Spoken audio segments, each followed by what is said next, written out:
शुभ प्रभात बच्चों। आज हम करेंगे आपके क्षितिज भाग 2 के गद्याखंड का लेसन बाल गोविंद भगत। तो ये लेसन हम पहले भी कर चुके हैं, तो आज हम थोड़ा और आगे करेंगे इस लेसन को। थोड़ा सा पिछला हम रिवाइज़ कर लेते हैं। देखो, जो बाल गोविंद भगत थे, लेखक ने उसके व्यक्तित्व के बारे में बताया है। उनके बारे में ये भी बताया है कि जब वो गाना गाते थे, यानी कबीर के पद गाते थे, तो लोग उनके संगीत पर मदमस्त हो जाते थे। लोग अपने काम को जल्दी जल्दी करने लग जाते थे। तो लेखक ने ये भी बताया है इसमें, जब वर्षा होती है, जब बाल गोविंद भगत अपने कबीर के पद गाते हैं, तो उस वक्त क्या था, मौसम थोड़ा ख़राब था, बिजली भी कड़क रही थी और बादल भी ज़ोर से गर्जना कर रहे थे। लेकिन उस शोर में भी जो बाल गोविंद भगत के जो सुर थे, कहीं पर भी उनका जो सुर थे हिले नहीं थे, बल्कि उनका जो संगीत था वो और भी ज़्यादा क्या लग रहा था, अच्छा लग रहा था लोगों को। और लोग बहुत ही ज़्यादा खुश होकर उनके संगीत को सुन रहे थे। और जो बाल गोविंद भगत है वो खंजड़ी बजा कर गीत गा रहे थे।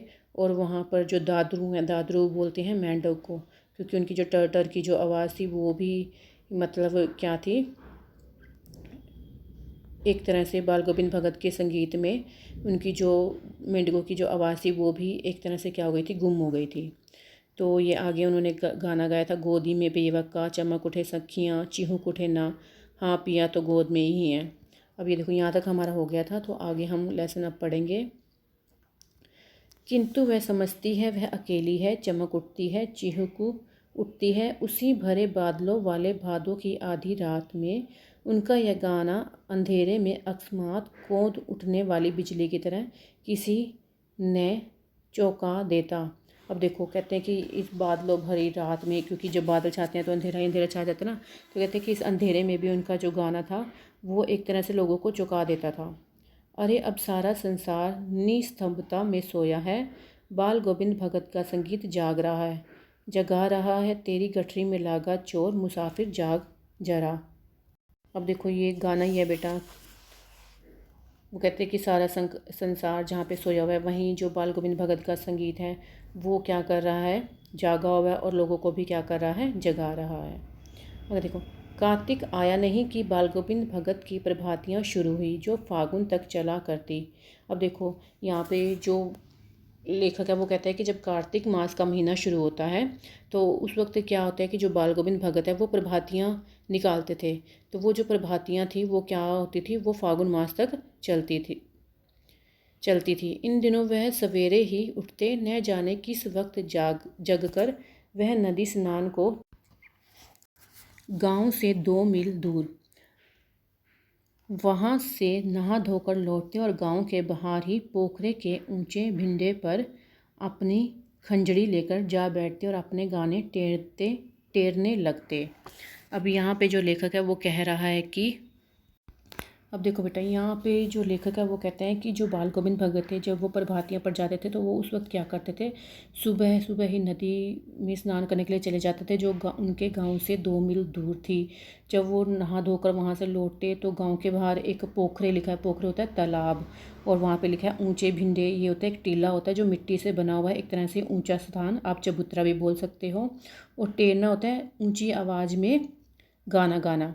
तो यहाँ पे जो लेखक थे वो क्या करते थे, तालाब के किनारे, गांव के बाहर एक तालाब था, वहाँ पर जो ऊंची मतलब मिट्टी का बना हुआ जो स्थान था वहाँ पर बैठ जाते, अपनी कंजड़ी लेकर बैठते और ऊंची आवाज़ में वो क्या करते थे, गाना शुरू कर देते थे।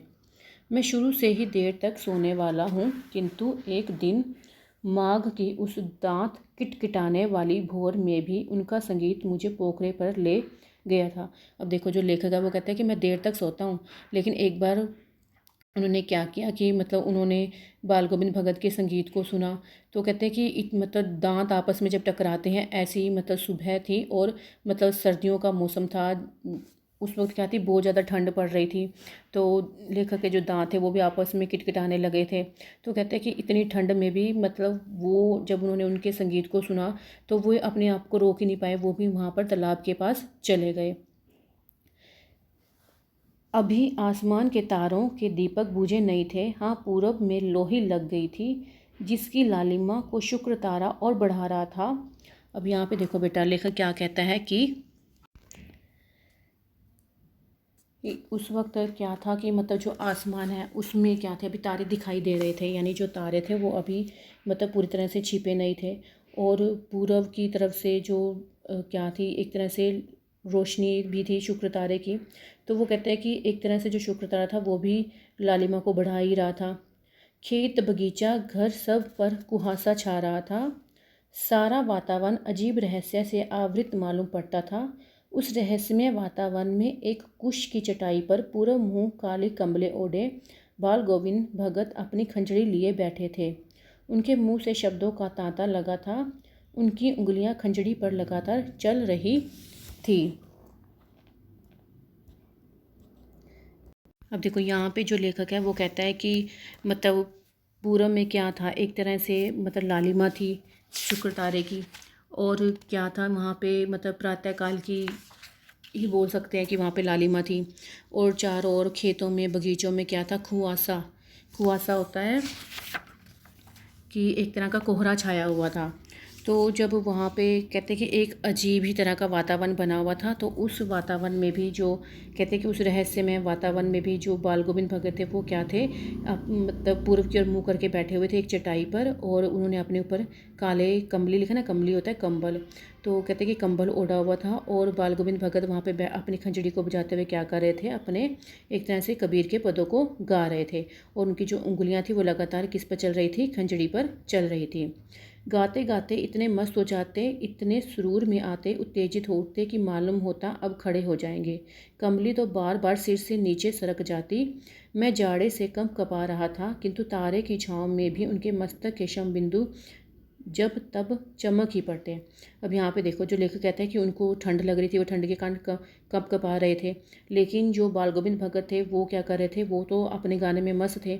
उन्होंने जो कंबल लिया हुआ था वो भी बार बार नीचे सरक रहा था, लेकिन उनको कुछ भी होश नहीं था। वो क्या थे, एक तरह से अपने संगीत में खोए हुए थे। गर्मियों में उनकी संध्या कितनी उम्स भरी शाम को न शीतल करती। अपने घर के आंगन में आसन जमा बैठते, गांव के उनके कुछ प्रेमी भी जुट जाते। खंजड़ियों के करतालों की भरमार हो जाती। एक पद बाल गोविंद भगत कह जाते, उनकी प्रेमी मंडली उसे दोहराती ठहराती।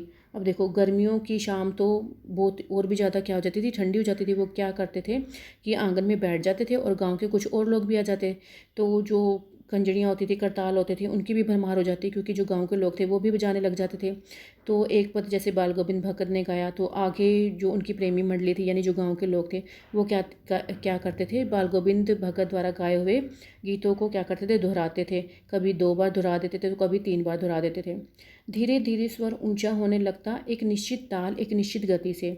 उस ताल स्वर के चढ़ाव के साथ श्रोताओं के मन में भी ऊपर उठने लगते। धीरे धीरे मन तन पर हावी हो जाता। होते होते एक क्षण ऐसा आता कि बीच में खंजरे लिए बाल गोविंद भगत नाच रहे हैं और उनके साथ ही सबके तन और मन नृत्यशील हो उठे हैं। सारा आंगन नृत्य और संगीत से ओतप्रोत है। अब यहाँ पे देखो जो लेखक है वो कहता है कि जब शाम के टाइम सब सारे जाने बैठ जाते थे, तो वो क्या हो जाते थे, गाने में मगन हो जाते थे। तो सभी का मन क्या हो जाता था, एक तरह से उन गीतों में, पदों में खो जाता था। तो एक टाइम तो ऐसा भी आता था जब जो बाल गोविंद भगत है वो क्या कहते थे, मतलब खड़े हो जाते अपनी जगह से और अपनी खंजड़ी बजाते हुए नाचने लग जाते। तो कहते कि उनका जो तन और मन था वो क्या हो जाता था, उन संगीत में क्या हो जाता था, खो जाता था। तो बेटा आज के लिए इतना ही, बाकी हम कल करेंगे। तो आपने यहाँ तक लेसन अच्छे से रीड करना है बेटा।